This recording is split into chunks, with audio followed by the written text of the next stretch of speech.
ఒక చిన్న గ్రామంలో రాము అనే తెలివైన ధైర్యమైన అబ్బాయి ఉండేవాడు.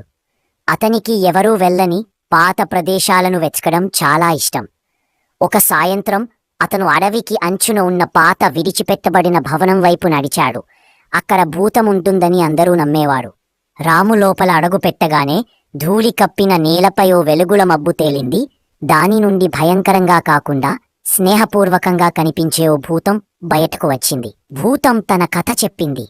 అది ఇక్కడ ఎన్నేళ్లుగానో చిక్కుకుపోయింది. తనకు శాంతి కలిగించగల ధైర్యవంతుడైన ఎవరోకరి కోసం ఎదురు చూస్తోంది. వీరిద్దరూ కలిసి భూతం ఆత్మకు ఉండాల్సిన స్థలాన్ని కనుగొనాలు.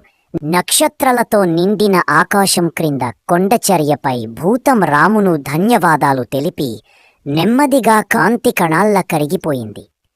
ధైర్యం నిండిన హృదయంతో, కాని ఎవరూ నమ్మని కథతో రాము తిరిగి తన గ్రామానికి నడిచి వెళ్ళాడు.